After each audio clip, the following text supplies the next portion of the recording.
Welcome to your weekly UAS news update, and this is week 69. And this week I've got 4 topics I want to cover.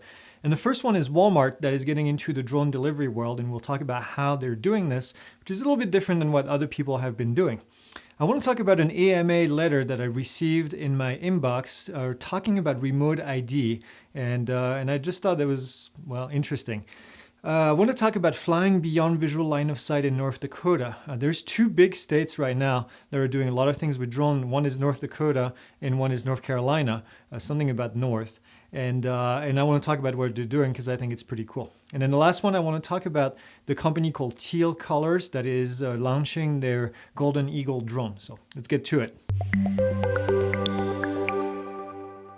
First thing this week is Walmart that is entering the drone delivery world, and they're doing it a little bit differently than other people. We've talked about Amazon, we've talked about UPS in the past and Wing, and they're kind of setting up their own program where they can do drone delivery. Walmart is working with Zipline, which is a company that has been well established in the drone delivery world. They have the world's largest network of delivery drones, and they've implemented already 200,000 medical products that were delivered through Zipline. So this is not their first rodeo. They've been doing this for a while, and then Walmart decided that they were going to partner with them in order to do drone delivery. So I thought this was an interesting approach. Instead of starting from ground zero and reinventing the wheel, they decided to go with someone who's already established.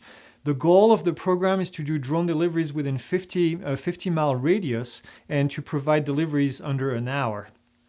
I've talked about drone deliveries for a long time now, pretty much since the first video that we've ever made in this drone news, and something that has been evolving pretty quickly. And recently, it feels like if you look at the drone news, this is everything. This is all that's being talked about is all these drone deliveries. So they're looking at doing deliveries starting next year, early of next year, so early 2021. So I think it will be interesting to see.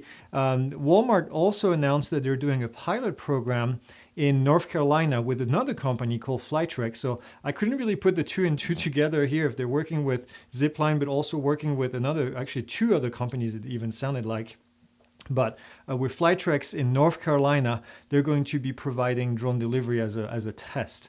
UPS, Amazon, CVS have all done testing in North Carolina. So kudos to North Carolina for being the state that is helping with all of this testing. It'll be interesting to see from a job perspective. I keep thinking about, what is this going to mean for drone pilots? We get at Pilot Institute every single day, we have people asking and said, well, I want to fly for Amazon, I want to fly for UPS. And I'm just wondering how many jobs this is actually going to create. All of these flights are going to be autonomous flights. And not only how many jobs it's going to create on the pilot side, on the flying side, but how many jobs it's going to take away from the delivery side. So I think time will tell. I don't have a good grasp on really what the effect is going to be at this stage, but it looks to me like the number of pilots is going to be fairly limited because all these flights are going to be automated. So you're not going to be hand flying anything really. You're going to be loading packages, and then you're going to be setting up the route of flight and going from point A to point B. And even the setting up is going to be done autonomously. So again, I think it will be an interesting discussion that we can have in the future. The next thing is a letter that I received from the AMA. The AMA is the Academy for Model Aeronautics. And I've talked about the AMA before. They represent a lot of hobbyists in the industry, and they kind of join hands with other big groups. One is AOPA. AOPA is the Aircraft Owner Pilot Association. They're a large group for manned aircraft. They have a bit of a history. Initially, when drones came out, they were really not all that excited about drones, and then they realized that this could be a market for them, so now they became very supportive, which I thought was kind of an interesting move. But past that, AMA talked to AOPA, to the EAA. EAA is the Experimental Aircraft Association. They put in place Oshkosh every year, which is this really big flying event. So the EAA has done a lot of really good things for aircraft on the airplane world. And then the last group was Alphabet Wing, which has been doing deliveries and has been very involved with this. So all 4 of these groups kind of wrote a letter together to the FAA regarding remote ID. And they're telling the FAA that remote ID needs to be changed, which if you've been following us for a while, this is not anything new. A lot of people have been against the NPRM, the Notice of Proposed Rulemaking that the FAA came up with. And the letter basically tells the FAA that the proposed rule, and I'm quoting here, the proposed rule will make it nearly impossible for everyday hobbyists to share the sky. And I agree. If remote ID goes on as published, then it's going to have a devastating effect on the hobbyist community. And not only that, but I think it's going to have an effect where the hobbyist community is going to be completely ignoring remote ID and doing whatever the hell they want to do. So if you've been following the points that are in the letter, basically points that we mentioned and others also mentioned in the past when we did our comment on the NPRM. And 3 of the points that they mentioned was it's going to be an expensive process to retrofit all the hobbyist drones. And the FAA in the NPRM even acknowledged that there is going to be a large portion of hobbyist drones that are not going to be able to comply with remote ID and are going to have to be retired. Or you're going to have to fly at what's called a FRIA, the FAA Recognized Identified Area, so FRIA. If you're not equipped with a remote ID capability, then you're going to have to be flying at one of these FRIAs. The big problem with the FRIAs, and this is something that we pinpointed as well in our response, is the fact that there's no option to add new FRIAs once the first wave of approval is going to go through the FAA. So that number of sites where you can fly without remote ID is only going to be shrinking in the future. That's if the FAA goes with the proposed rule that they had in the NPRM. If they change it, then good. But so where am I going with this? The letter basically says that they recommend that hobbyists are allowed to use a smartphone, an app, to basically tell the FAA and let the FAA know where they're going to be flying. And if you think about it, this is very similar to what we do right now with Lance and provide the information to the FAA and say, well, I'm going to be flying in this area. Now, I appreciate what the AMA and the other groups are trying to do, but in the back of my head, I'm thinking this is a little too late, unfortunately. The comment period was open until March. If you attended the FAA symposium, Jay Merkel basically said that the final ruling is pretty much done and they're doing the review at this stage before they propose the regulation in December. So this letter, as well intended as it is, I think comes in way too late in the process. And I know the AMA had a very powerful letter that they sent to all of their members and asked them to share as a comment.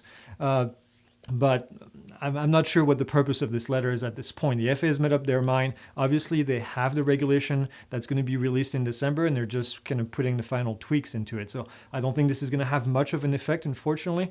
But so we'll find out. In December, there's 3 big things that are happening in December. The first one is final ruling for remote ID. The next one is a new regulation for flying over people and flying at night, a revamped process for the waiver if you want.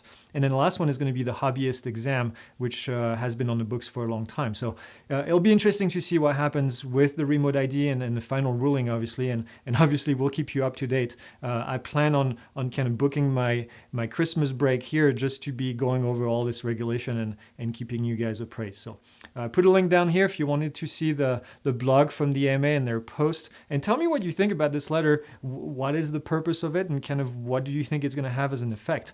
And let me know. And be nice. The next thing I want to talk about is the Beyond Visual Line of Sight, BVLOS, network that is put in place in North Dakota. Now, North Dakota has been kind of at the leading edge of the drone and kind of doing a lot of testing, just like North Carolina has been doing. And they're in the process of creating a statewide network to do Beyond Visual Line of Sight. The idea is to establish some physical infrastructure that would make it possible to fly beyond visual line of sight. I tried to find more information about how they're trying to accomplish this because to me this is an interesting topic. I think beyond visual line of sight at the moment is what we call an advanced operation. It's difficult to accomplish because it requires equipment. It requires see and avoid equipment where the drone is going to be required to see what is going on around and then avoid other drones as it's flying autonomously. So they're using a company called Valency, and Valency has this drone called Voli C10, and that drone is going to be testing the safety and the reliability of the network that they're building. They hired 3 companies to do this network, to create the infrastructure, and I want to keep you guys up to date on this, because if this works the way that I guess they're intending it to work, this could be an amazing set of information that we can use in order to replicate this to other states. So I'll definitely be keeping an eye on what's going on there. The last piece of news this week is Teal Colors that released a Golden Eagle, or it's called a Golden Eagle drone. I talked about Teal a few weeks ago. They became one of the 5 companies that were approved by the Defense Department under what we call the Blue SUAS project. And if you remember, these 5 drones were approved by the department in order to be used by the Defense Department, and they were safe and made in the U.S. And so Teal was one of them, and their drone was called the Golden Eagle. And that's more geared, probably not if you're just somebody doing civilian work. This is going to be geared more towards surveillance or recon, short-range reconnaissance. And in this case, what we have is the list of features on this drone is computer vision, AI detection, so that you can see people and vehicles, which again, if you're doing recon, then it's something that you want to have. AES 256 encryption, which is going to be a high level of encryption of the data so that those drones can't get hacked, which was one of the requirements to be part, I think, of this Blue SUAS project. Swappable payload. Apparently, you can have 2 different payload at the same time with a 4K sensor and then a FLIR thermal sensor at the same time. Obstacle avoidance in the front, and then they're talking about AI to do autonomous flight. So I'm assuming sense and avoid technology on board of the drone. And then a low acoustic signature, meaning not very loud, and then up to 50 minutes of flight time, which I thought was actually pretty impressive. 30-mile wind resistance. It looks like this thing is pretty rugged, and then operates in negative 32 degrees Fahrenheit to 110, so a very wide range. Most drones do not go very well when you get into the 0-degree Fahrenheit range, or even slightly higher than that. So just interesting to see. Cool technology on paper, at least. I'd like to see what it does in flight and kind of see some reviews.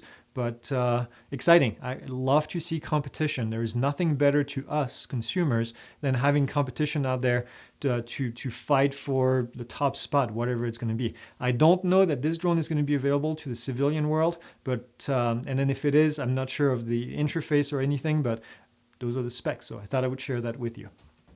Quick updates on Pilot Institute.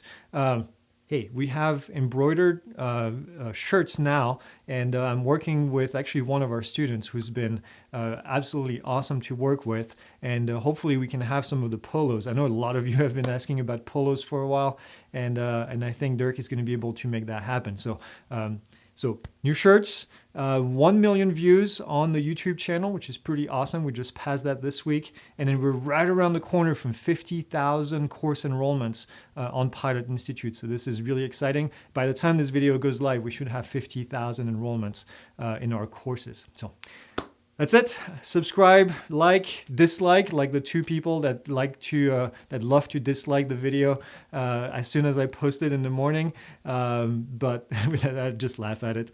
And but love having the interactions with you guys, and I will see you guys next week.